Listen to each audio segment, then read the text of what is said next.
Every single year at Watches and Wonders, Tudor is the brand that I'm most excited for. Well, it's a tie between Rolex and Tudor, but since the Rolex releases were so underwhelming this year, I think it's time that we talk about Tudor. Tudor have released 4 new big changes, including one completely new watch that I never thought they'd ever make. So let's talk about Tudor and their 2024 novelties. There's only one place to start this video. This is their most exciting release, the brand new Tudor Black Bay 58 GMT. These are good looking. I feel like this is everything watch geeks have been wanting and asking of Tudor. So for starters, we have the black and burgundy bidirectional bezel with gilt numbers, date at 3 o'clock, the GMT complication, that very classic looking Black Bay 58 case with no crown guards, oyster style bracelet leading to the T-fit clasp. Case proportion wise, this has a 39mm diameter and a 12.8mm thickness. So it is a whole millimeter thicker than the traditional Black Bay 58, but you're getting a heck of a lot out of that millimeter with the addition of the GMT complication and the date. Honestly, this is exactly what Tudor lovers have been asking for, a smaller sized, more wearable GMT. The pre-existing GMT is great, don't get me wrong, but it is a chunky boy with a 41mm case diameter and a thickness of 14.6mm thick. Next thing we need to talk about is the movement. Not only did they create an entirely new movement, the MT5450-U, but it is COSC certified and MEDAS approved, giving you 65 hours of power reserve. So although the other GMT has a 70-hour power reserve, I'd rather lose 5 hours and have a much slimmer watch. I think that's a sacrifice worth making. Now onto complaints. I only have 2 real big complaints here. So number 1, I'm not the biggest fan of the snowflake GMT hand. It's not the worst thing in the world, it's just not my favorite. It wouldn't put me off buying this model. And number 2, the price. So these are listed at £3,960, so about £200 more expensive than the Black Bay GMT, which is £3,780.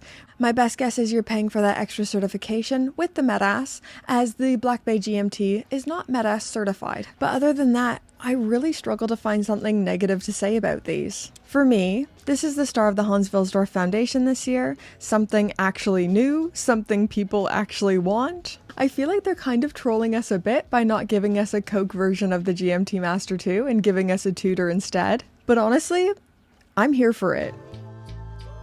Next, watch the Black Bay 58 in 18K gold. Oh my gosh, is this good looking or is this good looking? So this model is otherwise the same as the pre-existing Black Bay 58 18 karat, but now available on a full gold bracelet. This is very good looking. Even though a lot of this watch might feel a bit same with what already exists, there is one big difference you'll notice. There are no faux rivets on the bracelet. One of the big complaints many people have with the Black Bay 58 is the bracelet, but it looks really dang great without the faux rivets leading down into the T-fit clasp. The one big complaint I do have is the price is a bit punchy for a Tudor. £27,610. Ouch. Oh, it hurts.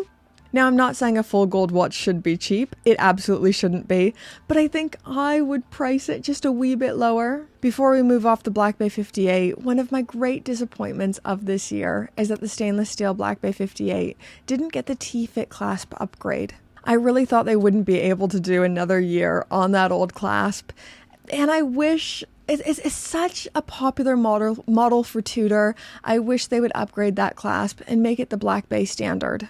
But this is neither here nor there. Final Black Bay, and it is the new Black Bay 41 in a new color master chronometer. I think this is a great addition to the Black Bay lineup. When I think of this line, my mind goes straight to the burgundy bezel variation, which is great, don't get me wrong. But it was missing that almost boring, easy to choose one, and that's what we've got here. This feels very stark for Tudor. Usually they add in some sort of gilt to warm it up, but I kind of love this stark white and black color scheme. The case, the movement, proportions, everything is the same as the burgundy. This is just a new colorway, still MEDAS approved and available on the 5-link bracelet. I could see this being very, very popular. And last but not least, the ultimate alternative to the Cartier Ballon Bleu, the Tudor Clair de Rose, now available in blue.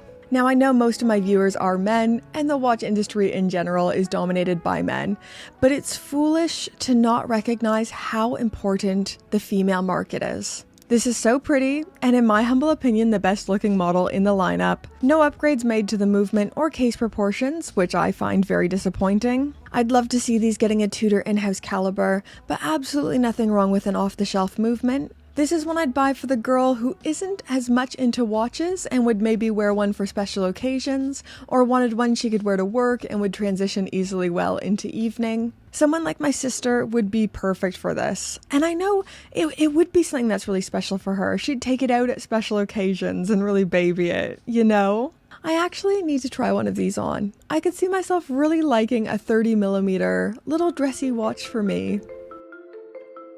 Well, if you haven't been able to tell already, I am very impressed by these Tudor novelties, and this is why I'm so excited for Tudor every year. I don't know why I keep making these Rolex videos first. Every year I make the Rolex video first, and every year it's Tudor I'm the most excited by.